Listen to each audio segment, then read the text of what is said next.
button. I lost my button. It says we're live. Yeah. I'm gonna use all the pretty Google effects now. All right, thank you everybody for coming. This is Read On, show number 63. We're slowly creeping up to 100. Wonder who we're gonna have on for that one. But today we have 3 wonderful teen YA authors. We have, I'm not gonna say you guys' name. I'm just gonna show your book and say your first name because I don't want to kill anybody's last names. So we have Holly, author Farrell, and I'm gonna have to like hold this a specific way so there's no glare. There's that one. We also have Laurie for Adrenaline Crush. And Mindy is back with us again for In a Handful of Dust, book 2. And we will let them come on here in a second. If you guys are watching this on Google+, there is a little 9 squares above your head, and that is how you will switch between links and questions. And why does it say that my questions are disabled? Oh, that's not cool. Okay, so it looks like the questions I did not do.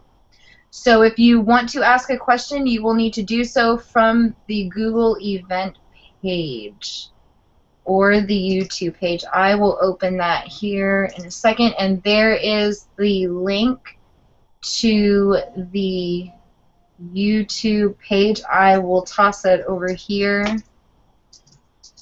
as well, so you can actually ask questions. I did not know that I disabled that. Oops. Okay, so we will bring the authors up here. I've got those 3 copies for giveaway, and here is Holly, author Farrell.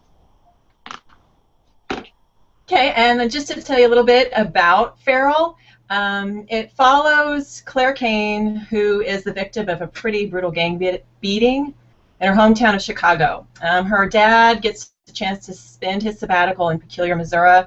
She jumps at that chance because she thinks it'll be a chance to get away from Chicago and all the horrible things that happened to her. But soon after arriving, she discovers the body of a missing teen girl, and everything begins to unravel from there. The book is actually a psychological thriller in the classic sense. It's very Hitchcockian. It's got that slower Hitchcock pace. It's got an attention to character inner workings, specifically here Claire, and it uses all options really of the psychological thriller. You know, that classical psychological thriller, the water metaphor, which is often used for to depict the subconscious, is here in the form of an ice storm, which represents Claire's frozen inner state. Everything in this book is a way to highlight where Claire is mentally. Really, the book is a metaphor about the process of recovering from violence. That, to me, is not just a long process, it's also a terrifying process. And Farrell and the psychological thriller allowed me a way to depict the terrifying process of recovery in a dramatic, scenic way. So that's Farrell in a nutshell. Laurie? Okay, yeah, Adrenaline Crush, and I use it as a prop. I talk with props, sorry. Adrenaline Crush actually comes out on Tuesday. I'm so excited. And it is a story of Dinah, who is an adrenaline junkie. She's a real thrill seeker, and she falls one day while climbing and is suddenly introduced to this concept of fear and being afraid of being hurt. And she has a long, slow process of recovery and needs to decide just how much risk she's willing to take after sort of being hit in the face with this idea of mortality. And there's a guy, actually there are 2 guys in the story. The guy who witnesses her fall and actually saves her life encourages her to be more cautious and more careful.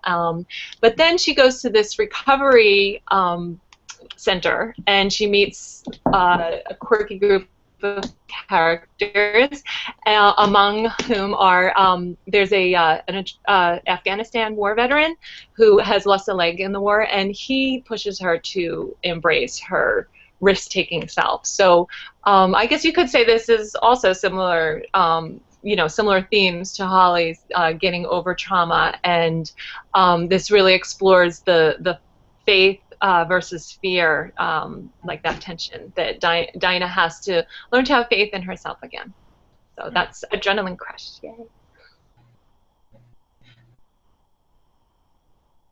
And a Handful of Dust also comes out on Tuesday, and it is a sequel or a companion novel to Not a Drop to Drink. It takes place 10 years after the events in Not a Drop to Drink. So Lynn is an adult now. She's 17, 18, 10 years older than she was in the first book. And Lucy is the main character in A Handful of Dust, the little girl from Not a Drop to Drink. And in the beginning of A Handful of Dust, they discovered that the pond, which is their source of water and life, has been infected with polio virus, which is a waterborne disease, and they're in a bad place because they need adults in this little community that has built up. They need adults to be able to protect their water source, and people are losing limbs and people are dying, and they're not a strong community anymore. And for other reasons that I can't share because of spoilers, it is decided that Lucy is going to have to leave. Lucy has to leave this community, and Lynn elects to go with her because she's never going to let that girl out of her sight. And Lynn shares with Lucy the information that Eli had passed along to her, kind of as a throwaway line and Not a Drop to Drink. Eli mentions to Lynn that he has heard that California has working desalination plants and that they have a semblance of normal life there.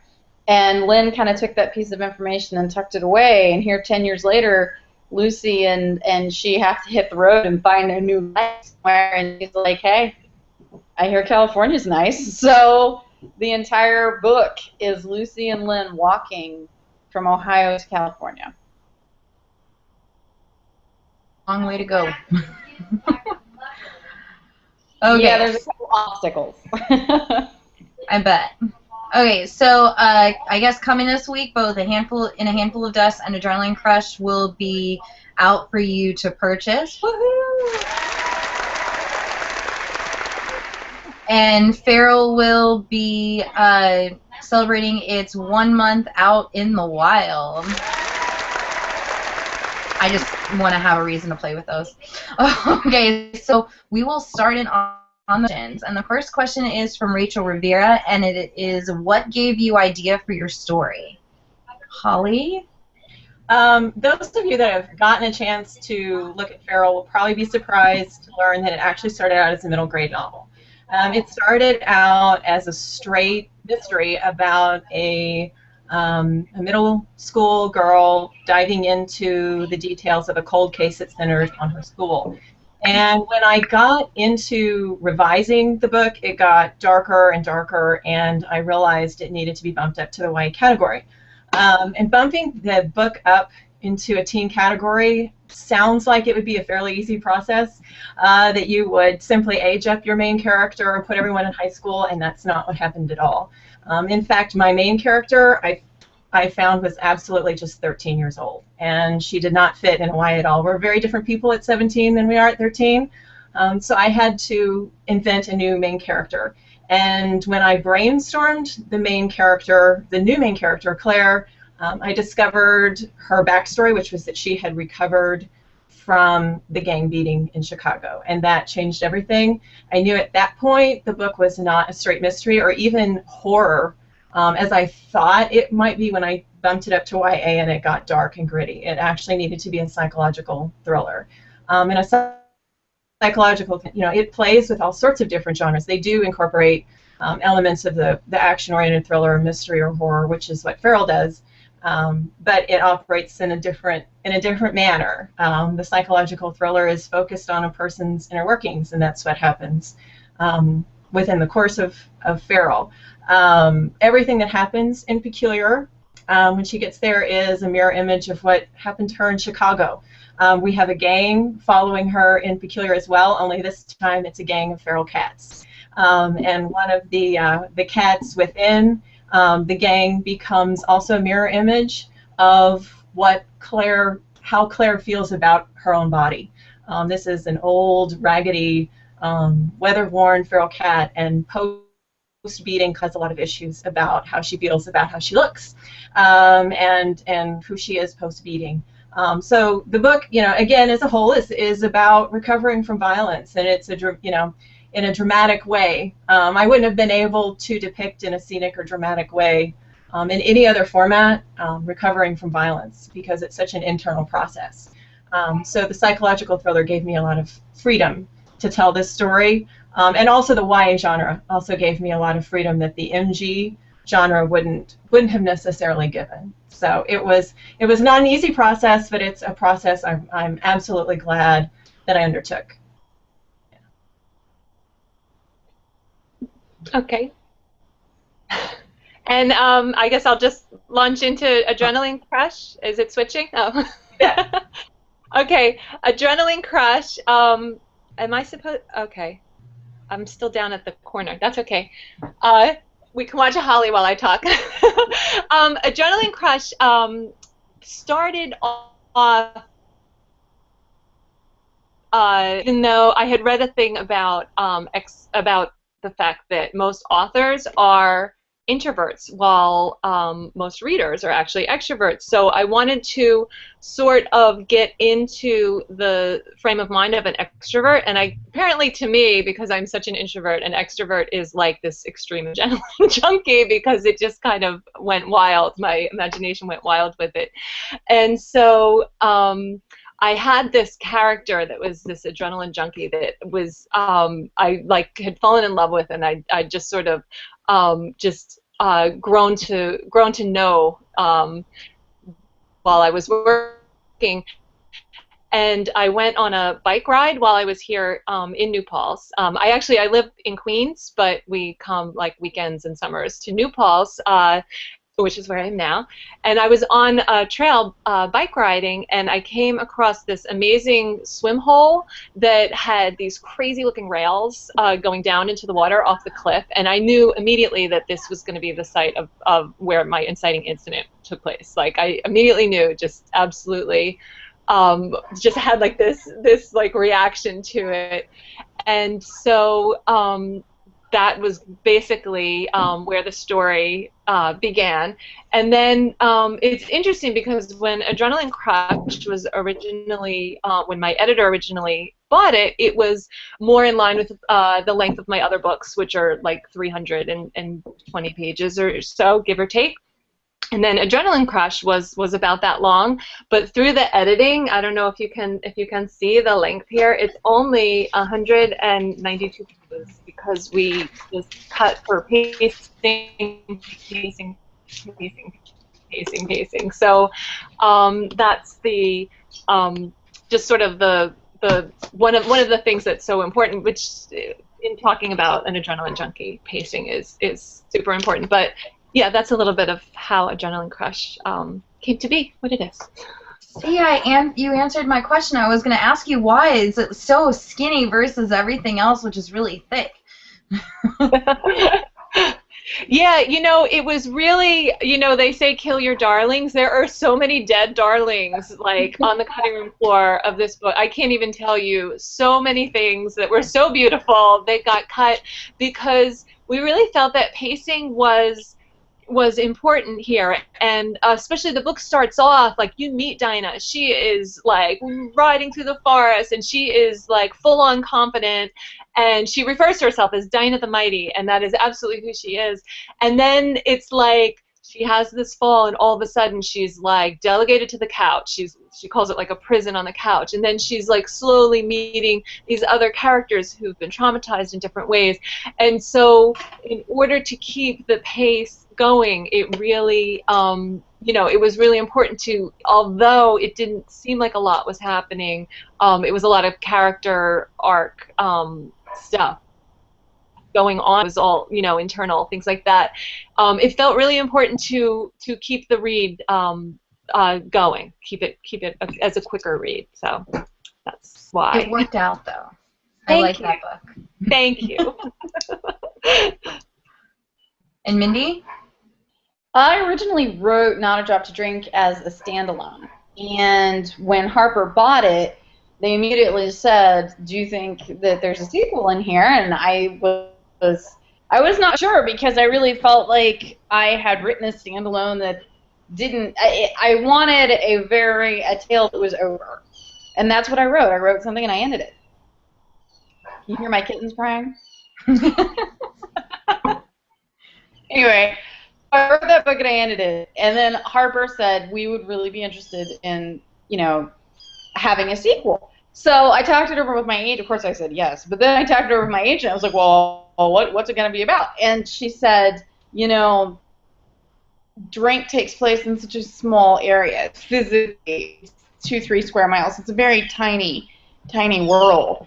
And so we decided that it might be interesting to see what the rest of the country looks like. And so I was like, okay, that's cool. I like this idea of a cross-country trip for whatever reason.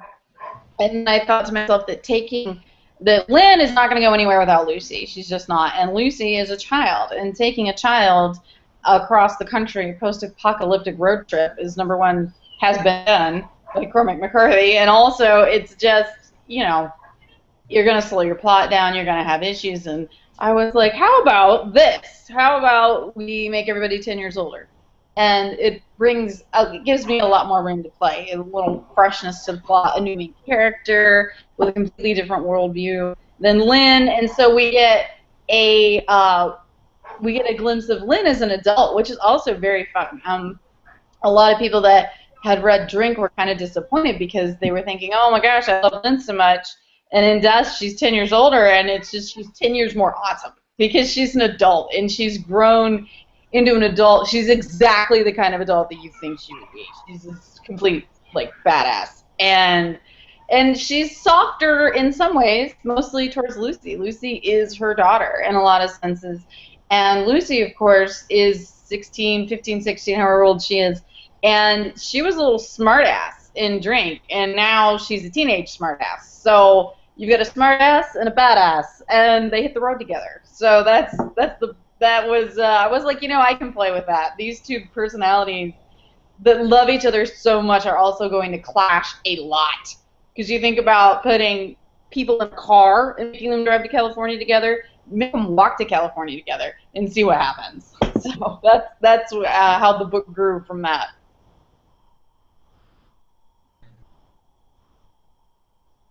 I'm on mute. I still have not read that. I still need to read it.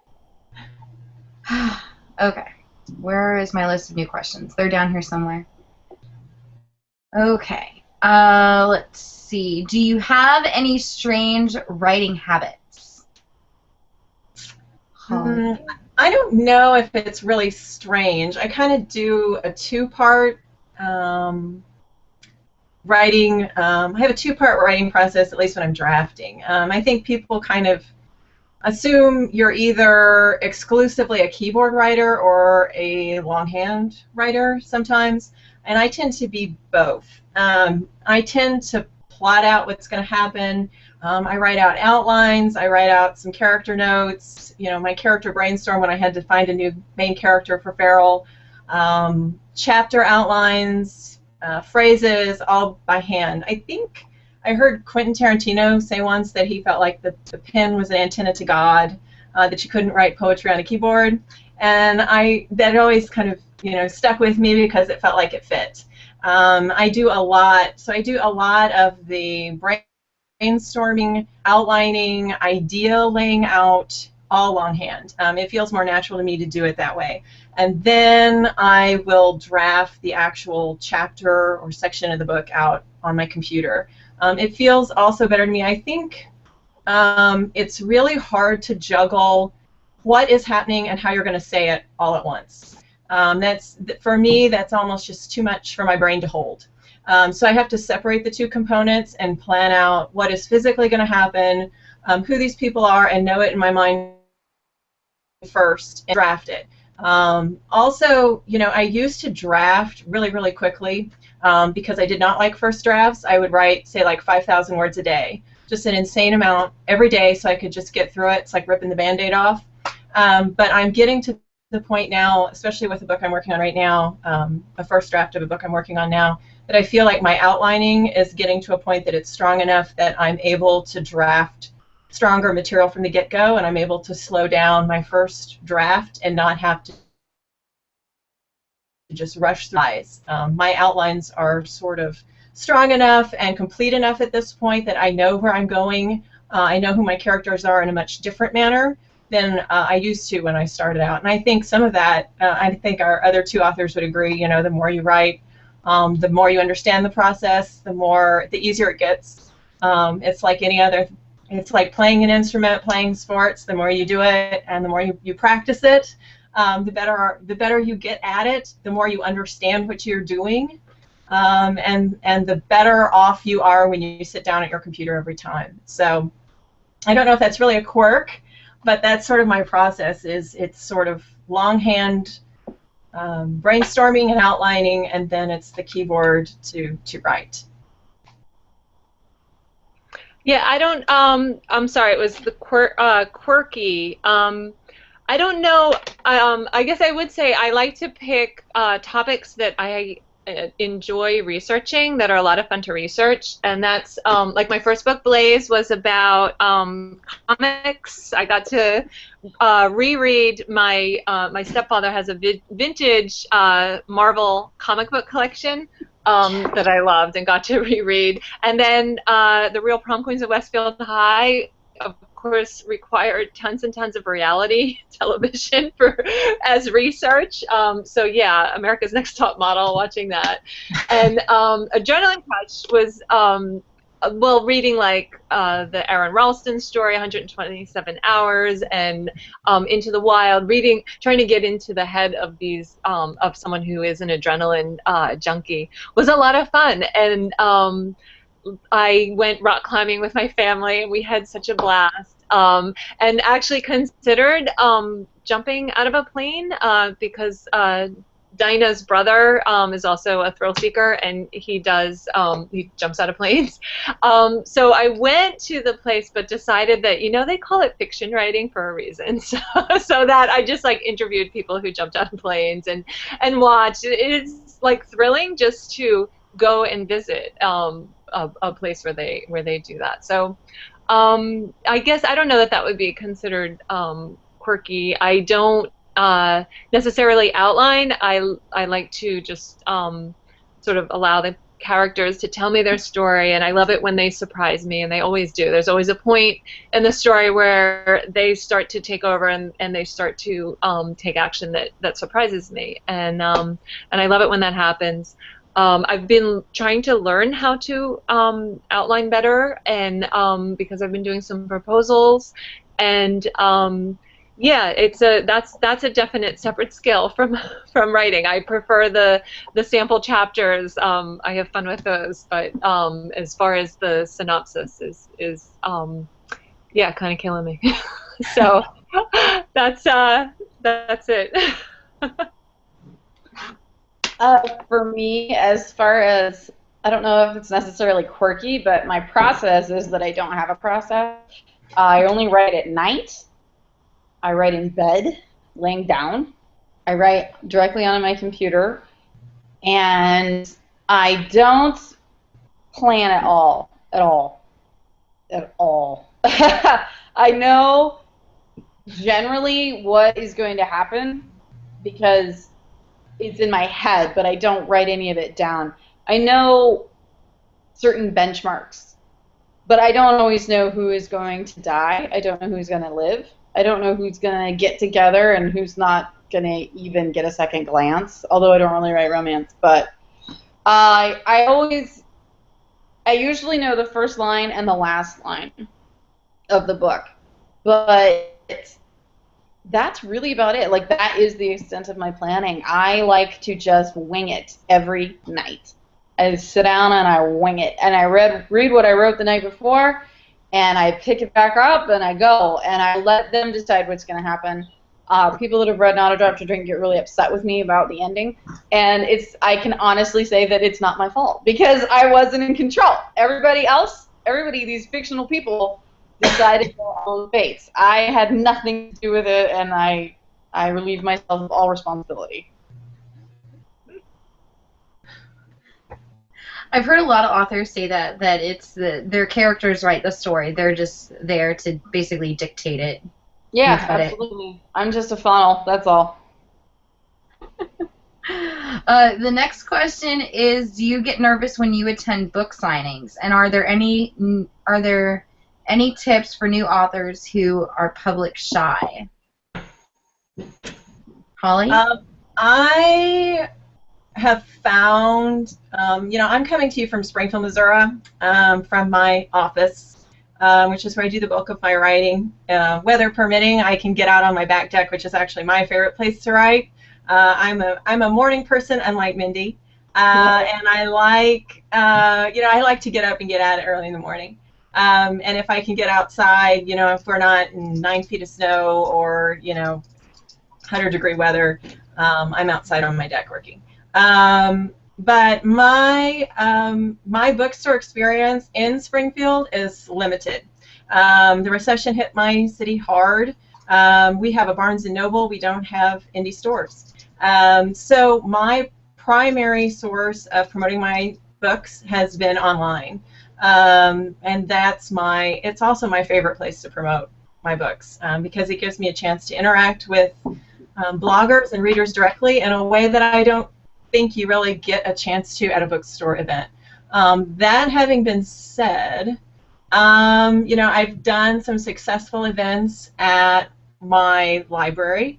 I would tell you that just from my own experience that bookstore events for a mid-list author who is trying to get their name out are really rough. The few that I did when my first book, A Blue So Dark, came out, I sort of felt like, in all honesty, a door-to-door salesman, where people were, avoiding me. I think we've all been there. You feel like you can't draw a crowd to save your life. So I would say everybody has a rough time in the beginning, and I think one of the best things you can do as a new author is to try everything. I feel like the promotion events I tried when I was promoting my first book, A Blue So Dark, it was real hit or miss, but you don't know what is going to really work for you and what is not. So I think you kind of have to go at everything with an open mind and try it. Like I said, my hometown doesn't really have the same kind of opportunities for in-person events that other cities do, and traveling is so expensive that I don't really have the opportunity to travel long distances and visit readers in separate states. So I'm 100% grateful that the blogosphere is out there, that we have opportunities like Read On, and I have the ability to flip on my webcam and talk to readers because certainly in my area I wouldn't have that opportunity otherwise. And I think it gives me an opportunity also to get to know bloggers on a long-term basis. I have bloggers that I've been in touch with since The Blue So Dark came out in 2010. And I feel like I've developed a relationship with my readers over the long term that I wouldn't necessarily have the ability to in a 5-minute interaction in a bookstore event either. So I think there are definite benefits to online promotions, and that's where my bulk of my energy has been. But I think you got to give it all. You got to give it all a shot and find out where your strengths are, and expect some things to work and some things not, and that's okay. Well, for me, living in New York, close to the city, there have been a lot of opportunities, which has been great. Yeah, I'm not necessarily, well, at this point, I am comfortable, very comfortable talking in front of a crowd. It was a process, though. I think it's so interesting because as authors, we love to be alone with our characters, our imaginary characters, writing. As I mentioned, I am a total introvert, and then becoming published sort of forces us into this more public life than we're necessarily comfortable with. I have been just so blessed and excited to be able to have events in the city. It's funny this comes up. On Tuesday, I'm having my celebration, my launch party for Adrenaline Crush at Books of Wonder in the city, and I'm like so excited, and it's like been a dream of mine to have a book launch at Books of Wonder. I absolutely love that bookstore. I've been going there since my kids were little in the little McLaren stroller, and we would have cupcakes and read the picture books, and just absolutely love that bookstore. So this is like a dream come true that I'm having a launch party there, and I'm way more nervous than I was from my other launch parties that I had on Long Island that were actually closer to family and friends, so there was more of a guaranteed audience that I knew was coming. This one is, you know, kind of counting on people who might not necessarily know me as well making it, because I won't be able to count on my Long Island crowd, my fans. But I'm really excited though, and as far as getting comfortable in front of a crowd, one thing that I did that I don't necessarily share very often. I always love to share something on Read On that like people don't know about me. But I actually took an improv class, which was so much fun. It was just so much at UCB, Upright Citizens Brigade, and it was absolutely the most fun I had. And in improv, it's like you just have to come up with answers. And the best part about improv is then you let it go. Like, you don't go home and you tell yourself, like, oh, I should have pretended I was holding a banana, not a whatever. So it really helped me. It's not even so much talking in front of a crowd. It's afterwards, like, oh, I should have said this, I should have said that, and really getting me past that, and sort of like, so that's the advice I would give new authors speaking for the first time. Let it go. Nobody else is dwelling on, like, you know, how you worded something, or the thing that you didn't include that you wish you had, or the thing that you did include that you wish you hadn't.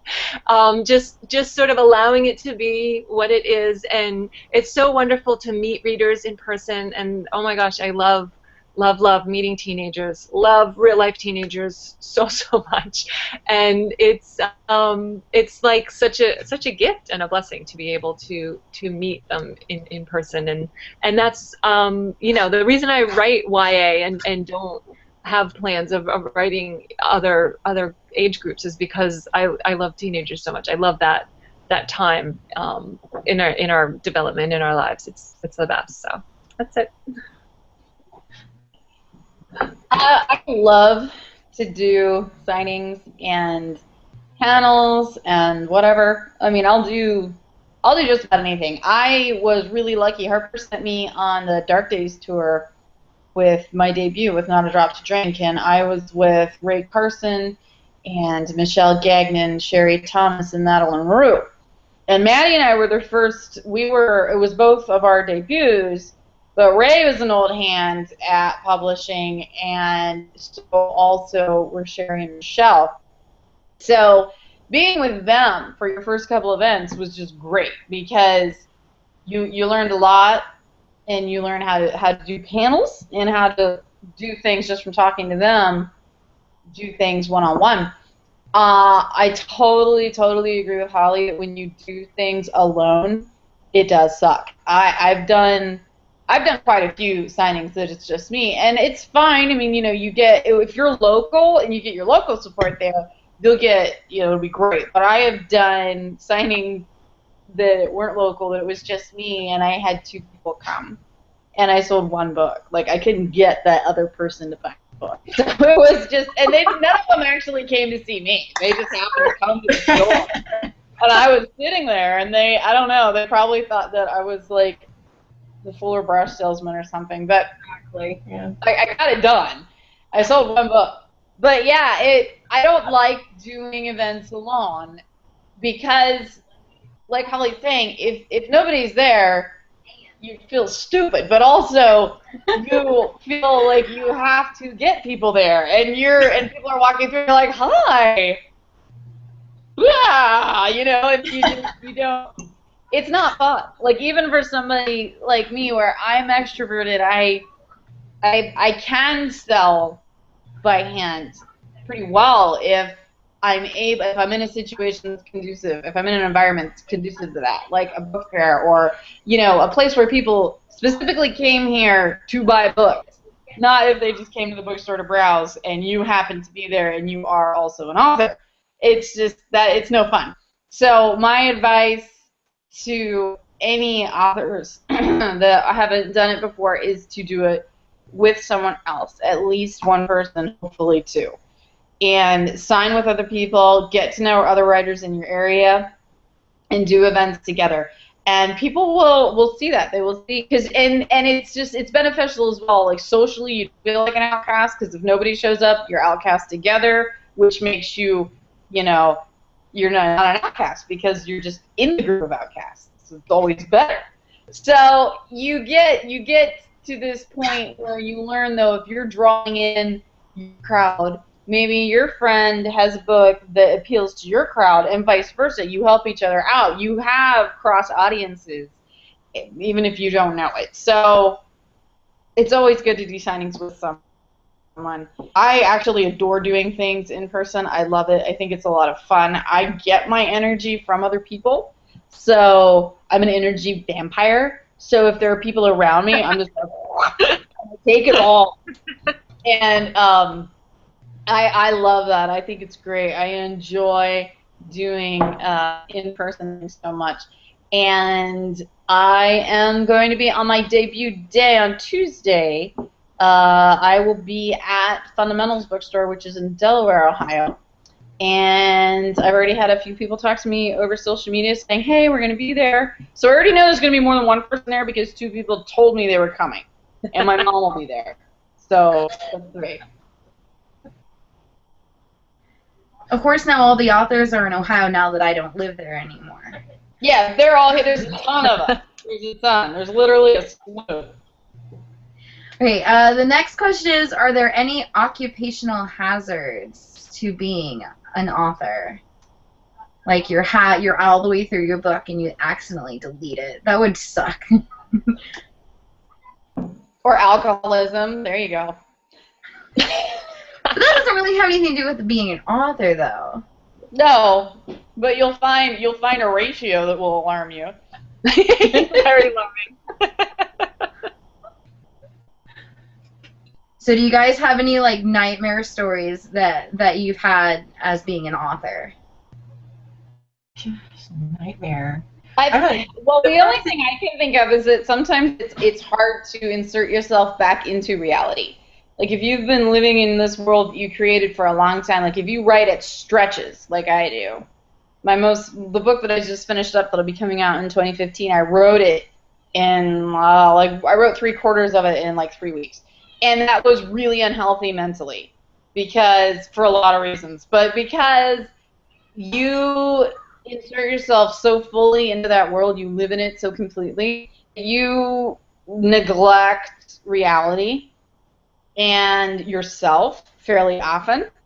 I can't tell you. I've probably had so many UTIs because I'm not going to get up and go pee. If things are going really well when I'm writing, I'm not getting up to go pee. And so, like, you make mistakes, like, personally. And, anybody in my family, anybody that's tried to call me when I'm writing, like, they know in between 9 and midnight, it's like, do not bother Mindy because, my phone rings and I'm like, what? Because, like, I just got a text because they know I'm busy. So it's just like, that's what it's like all the time. You do, when you're really involved in your own world, it can be a hazard to your actual world if you let it. You gotta learn how to juggle. You gotta learn how to balance. That's so cool how, like, you're doing that because you're the author and then I'm doing it because I'm reading. I'll be reading and it's like, I don't want to put the book down. So I'll just take it with me to the bathroom, and then I'll just, like, sit it there on the tub that's across from me and then wash my hands and dry them and then pick the book back up and then keep going. Yep.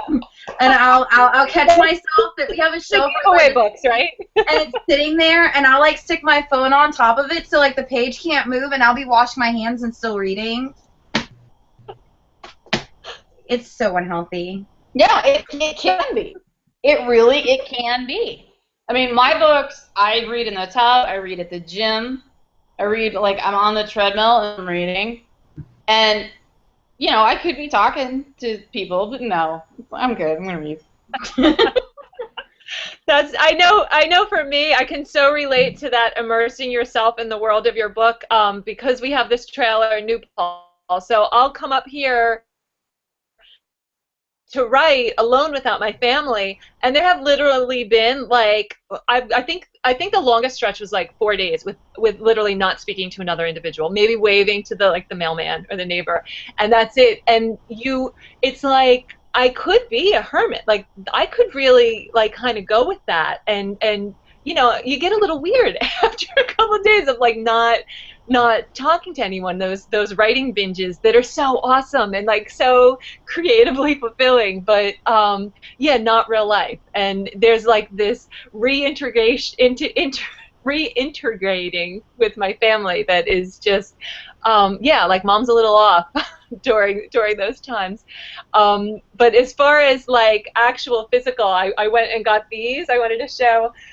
These are my, when typing for long periods of time, like start to hurt my wrists. So I have these. They're like really ugly wrist saver type things that, and then I fancy them up with, these were my daughter's socks. Like I'll when she like loses a sock or whatever, I'll make these my little cups that I use for writing to help. I guess carpal tunnels is what it would be, carpal tunnel. So that, and like taking breaks to stretch and stuff. But it's hard when you're in it. You don't want to stop to like shake your hands out or do anything. And yeah, I can definitely relate to the needing a bathroom break, and I'll be writing and like wiggling because it's like I just need to get to the end of the paragraph, and my daughter will be like, "Mom, I can tell you really should go to the bathroom." So, yeah, yeah, getting reprimanded by my children for You just need to wire your bathroom with Wi-Fi. Put a desk in there. Just sit there. Yeah. You don't have to move. Some people have travel desks. Just get a catheter. Oh, yeah, there you go. Yeah.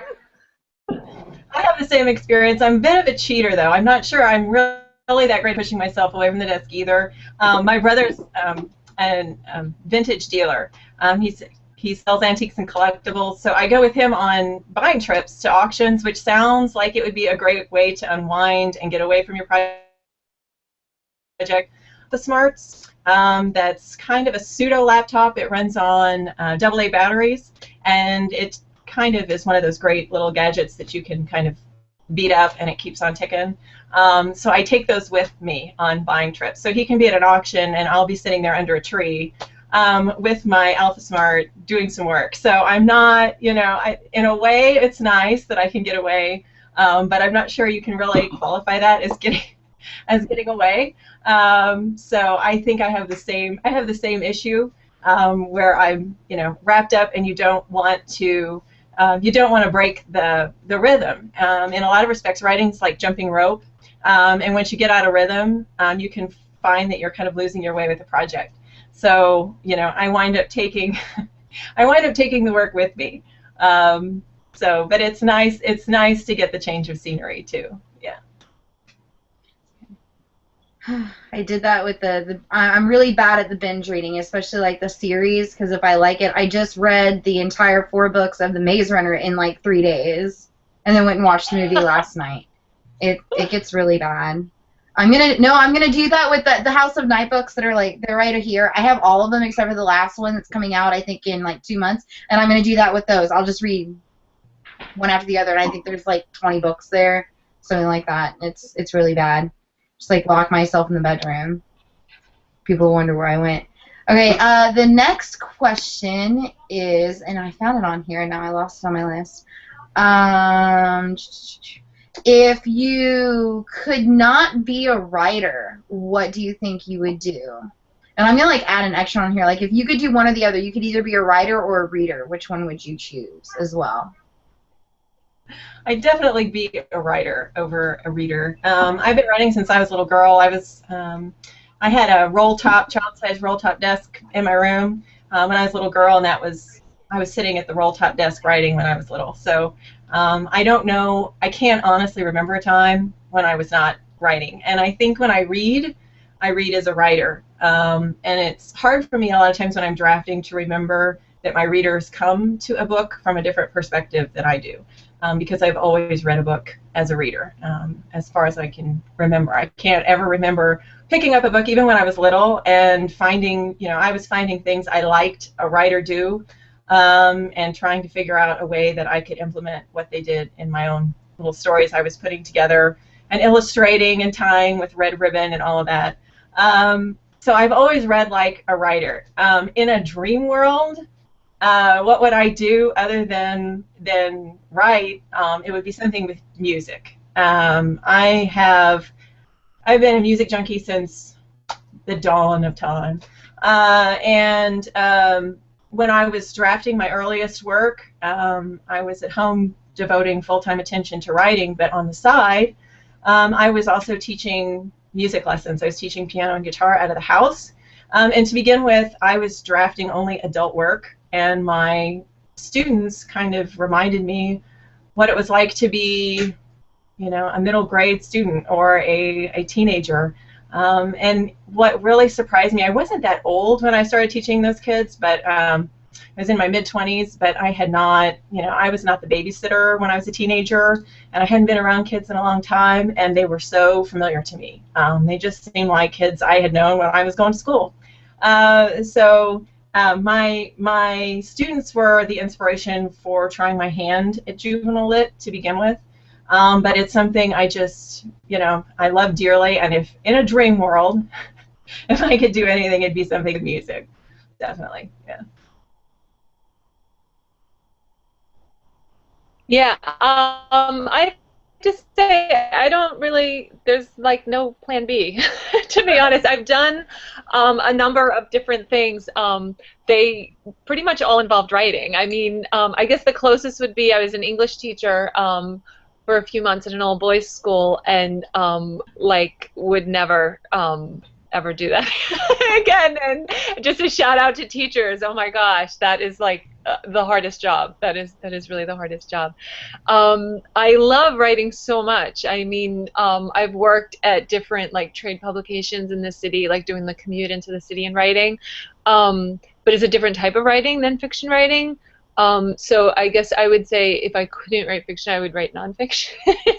is that cheap? But as far as a writer or a reader, I know that I'm sure the other girls have experienced this.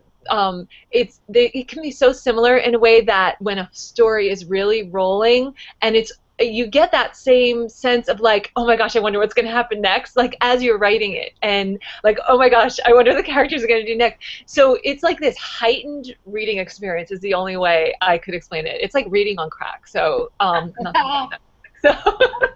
So I'm assuming the other girls can. I mean, I think all writers can relate to that. It's the best. So yeah, definitely choose writing there. So.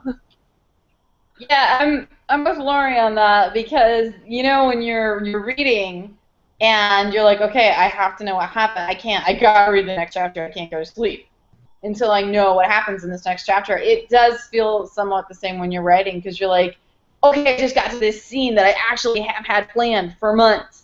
I'm gonna go ahead and write it, and so it's like sometimes you'll write an extra 2 hours or whatever. So it is very much like reading. To answer the question, I do actually work full-time and write full-time. I am a librarian at a public high school. I am a YA librarian, and I love my job. This is my 12th year in the same job at the same school, and I love it. I absolutely love my job. I love my kids. I love just everything. Everything about the job. My job is to give books to kids. There's nothing less awesome than that. It's just amazing. And when you're able to give them your own book, and they like it, that's so awesome. I love it. But I do have those moments where I feel like I will be like, well, do you want to read like my book, maybe? I mean, try it. And most of them are like, oh yeah, I haven't read it yet. They get all excited. Some are like, it just doesn't sound interesting to me. It's just like the biggest gut punch. It's like, you just pretend, because you're my target audience. You know me personally. So just throw me a bone here and just take it. And then come back in 3 days and say, that was good, thanks. You don't usually read it. If you worked at my daughter's library, You got rid of me. That's all there is to it. Yeah. Is Mindy working today? Okay, sure. Yeah, I'm gonna go eat. I'm gonna go eat lunch. It's interesting because I've been working there for so long. I've been there a long time, and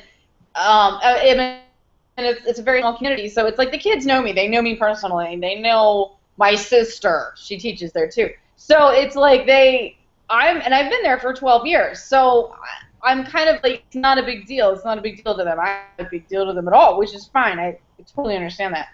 But it's kind of funny because we had a new student come in at the end of the year last year, and she was completely stunned to find out that Mindy McGinnis was her librarian. I guess some of the kids were telling me, she was like freaking out. She was like, "Oh my God, you guys! Do you even realize that Mindy McGinnis is your librarian?"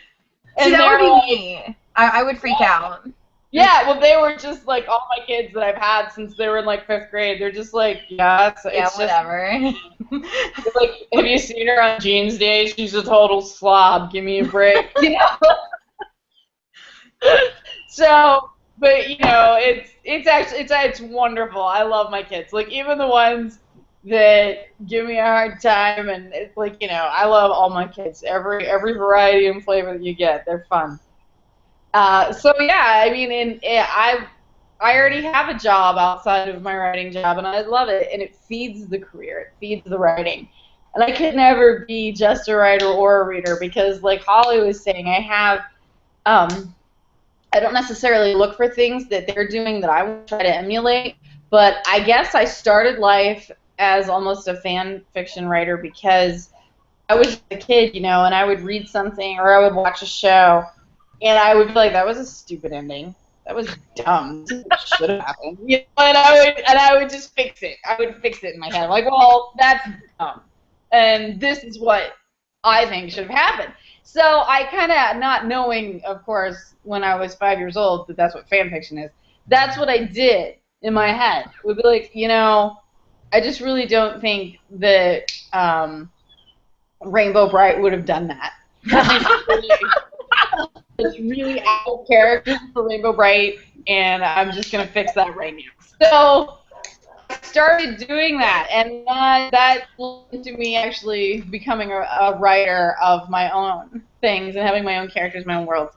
So if I had to pick one, the other would die. If I picked one, the other would be done too. So I refuse to make the choice. I do that with movies. It's like, no, that was a dumb ending. It ended this way as far as I'm concerned, and that's all there is to it. Okay, the next question is, do you read your reviews, bad and good, and do you respond to them? And do you have any advice on how to deal with a bad review?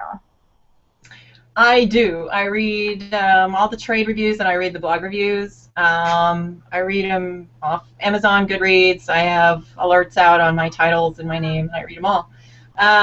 And what I try to do, especially from reader reviews, is to find patterns. And there's always, you know, I think a lot of authors say, well, what am I supposed to do about a review? Because the book is out, it's done, it's not like I can go back and revise. I wouldn't revise even if I wanted to, because I've written the book the way I feel it should be written, and I stand by my work. So what's the point of reading a review? And I always feel like there are issues outside of a specific book that I learn from the patterns in reviews. For example, with my second book, Playing Hurt, which was a romance, I had a female character, one of the lead characters in the romance, who goes on vacation, and she takes up with a fishing guide at the resort where she's staying, but she's got a boyfriend at home. And a lot of readers took exception to that. They didn't like the cheating element at all, and would knock the book down quite a bit because there was cheating. They felt like it glorified cheating. I've thought about it a lot, and it's kind of been on my mind a lot. And what they were saying, I think, is that they have to love a main character and want to root for a main character, and when the main character does something that they can no longer get behind, they can't root for that character anymore. It diminishes the impact of the book. It keeps them from being engaged in the book in the same way. I can't root for this character anymore. I don't really care what happens to this character anymore. I'm out. And I have, it's just a lesson that I've been working with a lot, because that is outside of my reading experience. I don't have to like a main character. I don't have to want to befriend a main character. You know, I'm interested in how an author puts a story together. I'm interested in all of the elements of a story, not just, you know, who that person is as a person. So that's completely outside of my own reading experience. It surprised me when I found those in reviews. But it's something that I've, you know, obviously made a big impact on me, and I've carried it, you know, through into other books that I'm working on, especially a book I'm about to revise right now. Also with Feral, I've been thinking a lot about genre. I think that a lot of the reviews that were hit or miss with Feral, it all came down to genre. A lot of bloggers, you know, would say, well, this isn't a very good thriller, it's not a very good horror story. Well, it's not. It's a psychological thriller, which operates in a different manner than a straight action-oriented thriller. But it's also got me thinking about the psychological thriller as a whole and the direction that it's taking lately, and whether or not the psychological thriller is changing its conventions. So there are issues that are beyond just, you know, that are bigger than specific, you know, issues to my book. It's about character, it's about genre, it's about how you craft a plot. I'm really fascinated by Laurie saying that she, you know, cut the fat in that book down to 190 pages. I think that that's really kind of a fascinating concept, especially when you're dealing with an adrenaline junkie, because that's how, you know, there shouldn't be filler in a book about an adrenaline junkie. So there are 100, you know, different issues that are large issues that you take into another book when you write the next book. It's not just about personal preference, whether or not you liked Feral, whether or not you liked playing Hurt. It's about bigger issues than that. And I feel grateful that I get to be a fly on the wall and listen to what readers and bloggers are saying about my books, because it changes, it shapes who I am and as a writer and how I approach different work. So I recommend it. It's not the easiest thing to do sometimes, but I think that it's part of the gig. And at the end of it, I'm always glad that I have taken the time to think about, you know, the global issues that bloggers and readers are bringing up. Yeah. Yeah, thank you, Holly. Yes, the cutting was painful. It was so painful. I can imagine, yeah. It was really, really, really hard. As far as reviews, I always joke that like a dog returning to its vomit is how I self-Google, I read reviews, and the self-loathing that comes along with it is really, it's its own thing. It's really.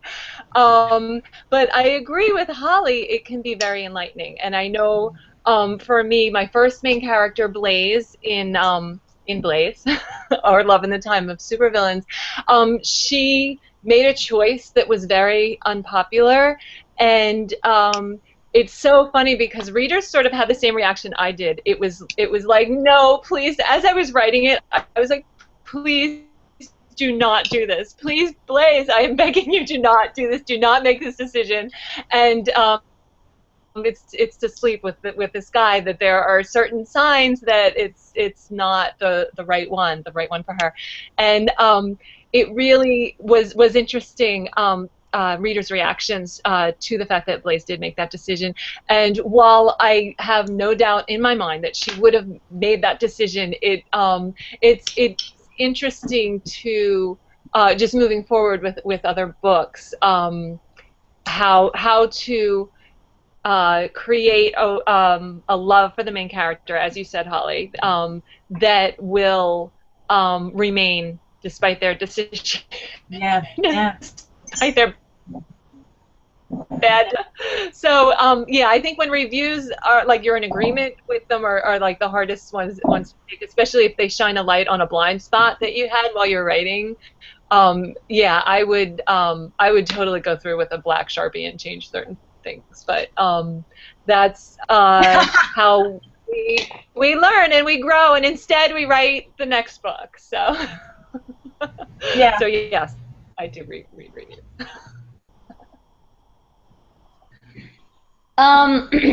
I think about reviews like when you're in middle school and you would write a note to someone that says, "Do you like me? Yes or no?" Circle one. And I think about like if you wrote that, writing a novel is like writing a note like that to the world, and not reading your reviews would be like getting that note back and saying, you know, I just don't want to know, forget it. I won't look. So I think we look. I think we all look.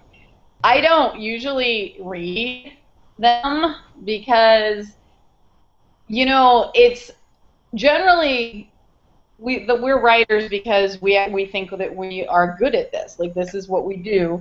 We believe that we are good at it. And so I feel like if I read a good review, it's just, I would just be doing that for an ego boost, which we all need that sometimes. But if I read a good review, that's just me looking for validation.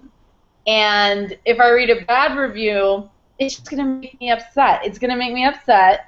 It's going to make me angry, probably. And you don't respond to reviews. You don't. Especially negative ones. You never respond to a negative review. Because no one ever won an internet argument. Ever. You just both look stupid. So you don't respond. And I'm not good at keeping my mouth shut. So I don't read negative reviews, not because I feel like they're wrong. I'm sure that some of them probably bring up very valid points. But I don't want to know about those valid points.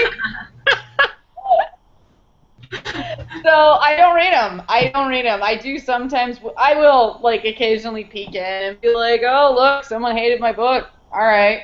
And then, you know, also I'll be like, okay, you know, Dust or Drink is averaging this on Amazon or that on Goodreads. That's great. I mean, I will check and see, like, what my average is or something like that.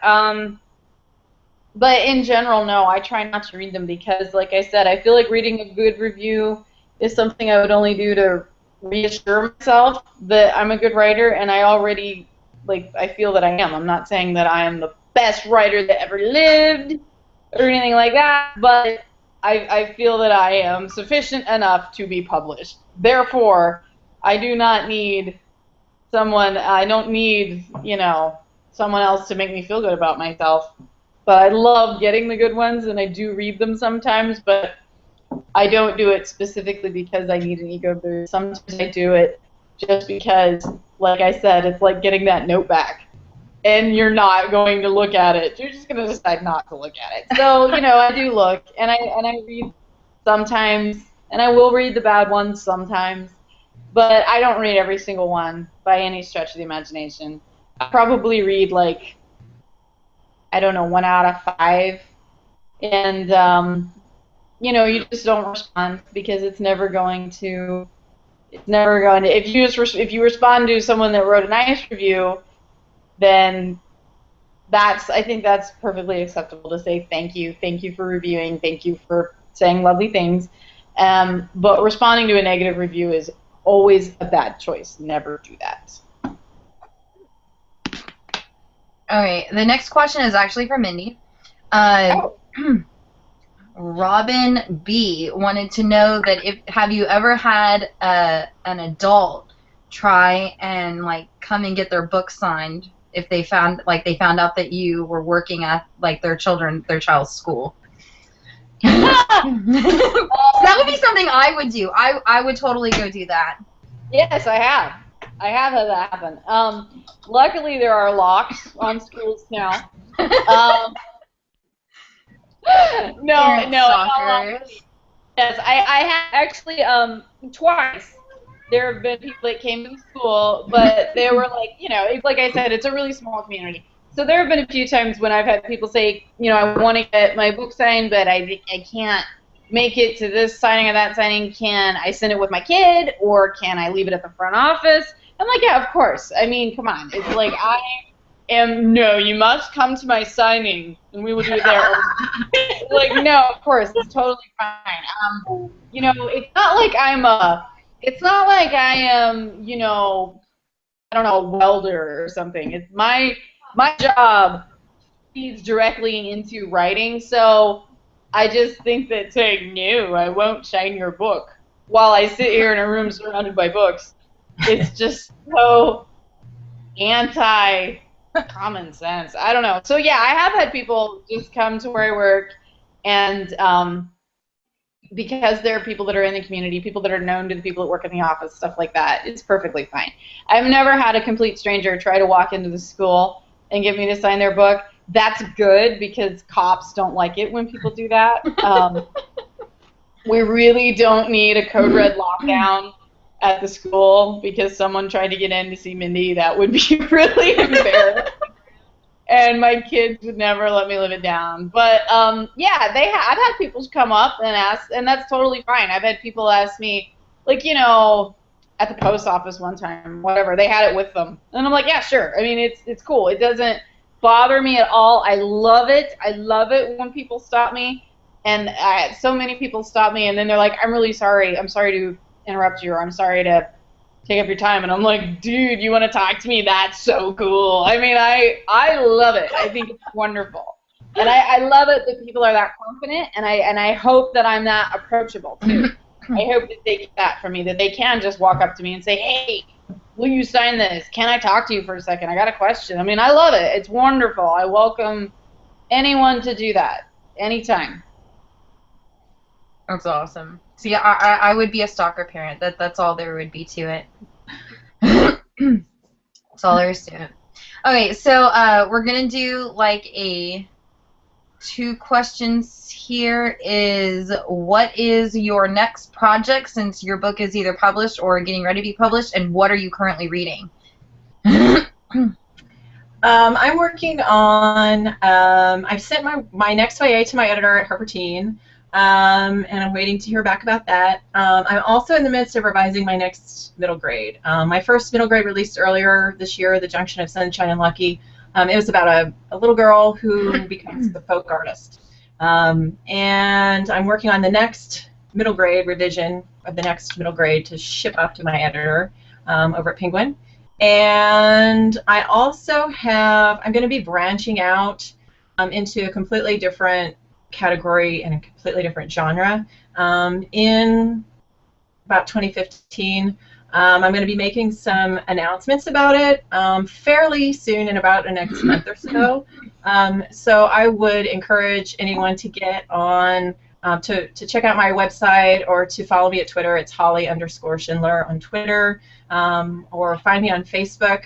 It's Holly Schindler Author is my page on Facebook, because I'm going to be making some pretty exciting announcements about branching out in the near future on social media pretty soon, within the next month or so. Yay, Holly. Can't wait to hear.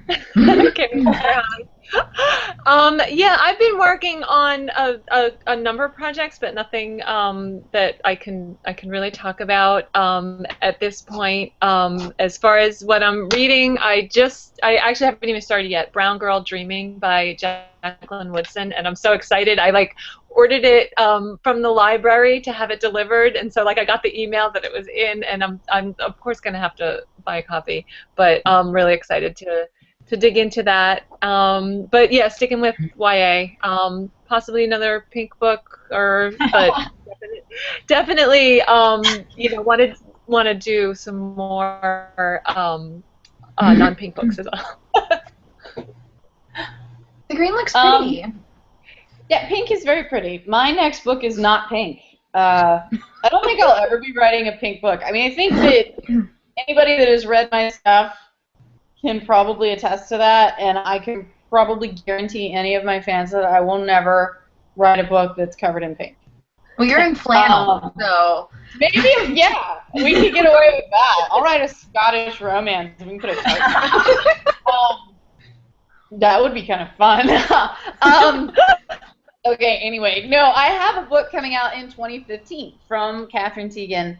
I believe it releases on September 22nd of 2015, so in about a year.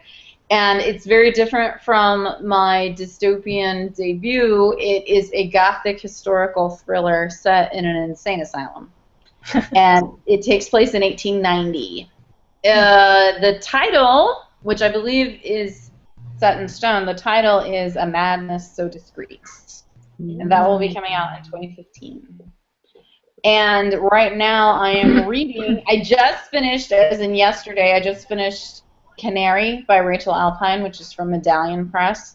It's incredibly good. It's about a girl who is the daughter of a basketball coach at a huge, like, really rich school where the basketball team reigns. They're always the coolest, most awesome dudes ever, but they do some really awful things to people all the time. And she begins to have a problem with the preferential treatment that the basketball players get, but she is the coach's daughter, so she has to decide if she's going to say something or not. It was a really good book. That's Canary by Rachel Alpine. Finished that last night, and I am also reading Summer on the Short Bus by Bethany. Oh my gosh, I just forgot her last name. Bethany, what's your last name? Oh no. Bethany. Oh, I just forgot. I want to say Bethany Hagen because I know too many Bethanies, but it's not Bethany Hagen. She wrote Landry Park.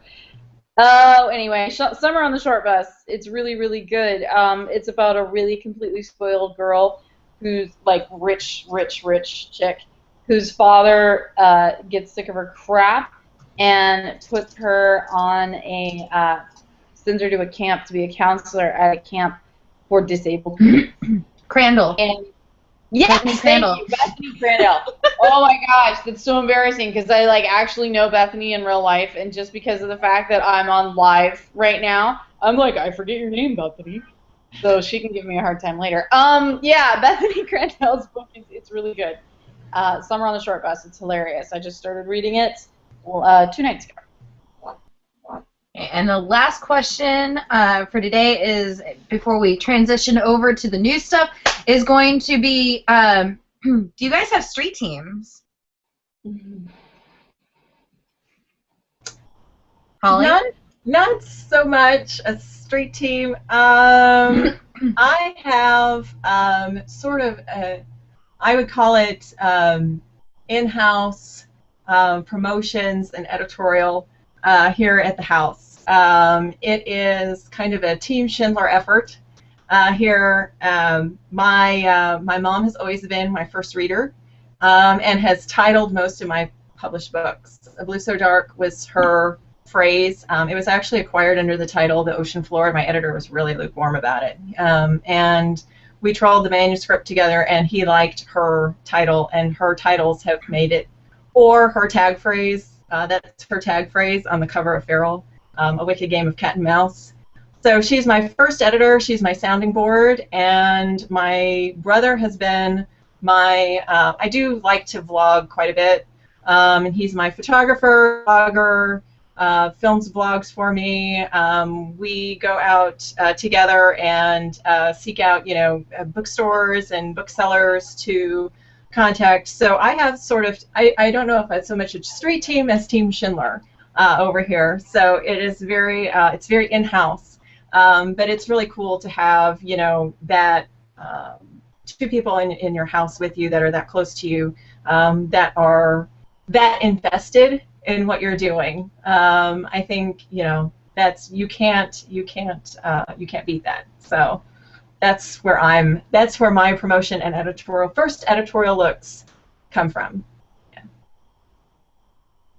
Yeah, my street team is basically like my dad. He lives in New York City and tells everyone that he meets that his daughter's an author and tells them about my books. Yeah, my mom will face out my books at all the bookstores she visits, extended family also. Yeah, that's basically my street team. Yeah, I don't have a team either. I think that word of mouth, even in our society that is so online, I think that word of mouth is what sells books and what gets a debut author especially out there.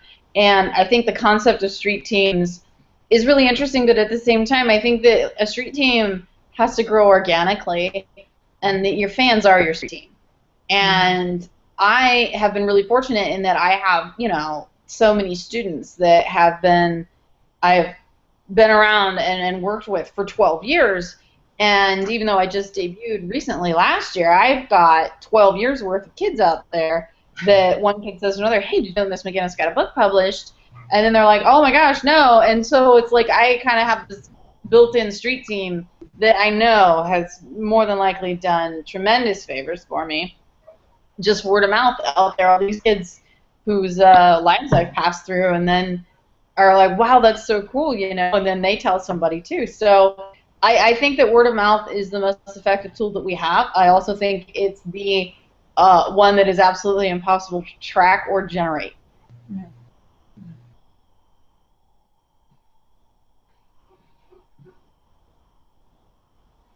It wasn't taking me off of mute. That's not cool. Okay, so the first thing is we're going to do Author Crazy, which is something that I completely stole from another show. I will fess up to it because I just thought it was really cool. And I'm going to actually use the one that they used yesterday, and I want to know what is on you guys' feet. Let's see your feet. What's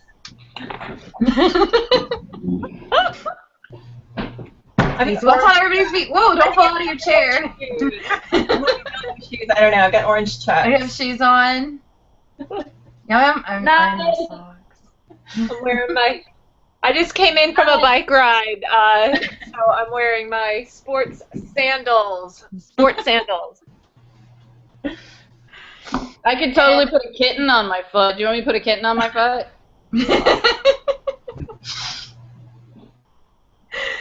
And the next one is the shout out. We'll start with Minnie since I've got you on here, and you can shout out to whatever you want. What do I? Oh, shout out to the new show on. Oh my gosh! Which it doesn't matter. It's called The Nick. Watch The Nick. It's amazing with Clive Owen. Shoot, what network is it on? Doesn't matter. Go watch that show. It's amazing. Laurie? I'm going to shout out to Banned Books Week next week. Woohoo! September 1st through 21st through 27th. So it's tomorrow. Oh, is it? Yeah, I think that's. Yeah, it's tomorrow. Yeah, I think that's a fabulous shout out. I think that's the best shout out to end on is Banned Books Week. Go read a banned book. Absolutely. Yeah.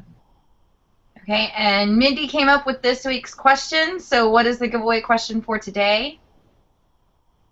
Do you remember what it was? I didn't write it down. Have you ever gotten a did. speeding ticket? Speeding ticket. Have you ever Have you ever got it?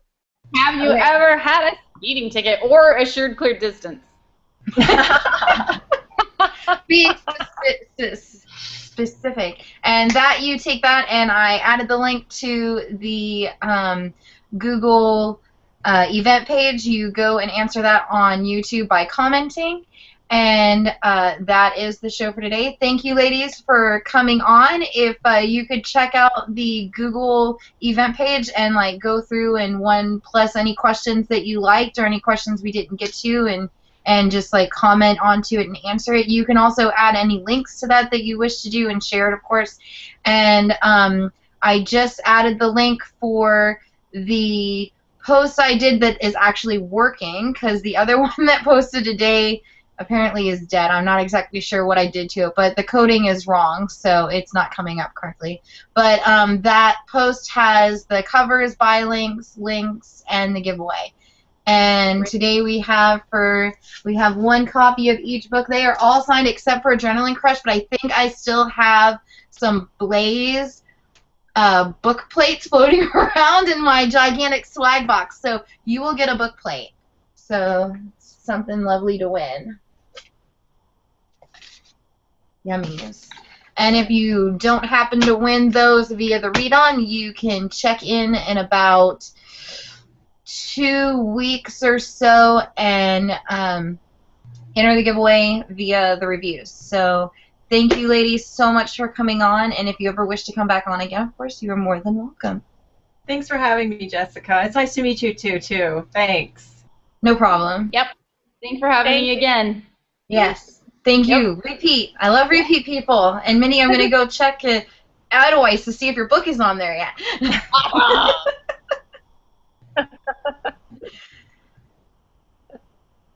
I'm a stickler for those things. Yeah. And the audience, just so you guys know, there is no read-on and there is no book bragging show next week because I will not be home. I will be at Halloween Horror Nights at Universal Studios all day. Nice. I will not be here. I will be gone, taking the small children with me to go get scared. Awesome. Okay, thank you. Thank you for having us. No problem. All right. Have fun. Bye. Bye. Bye.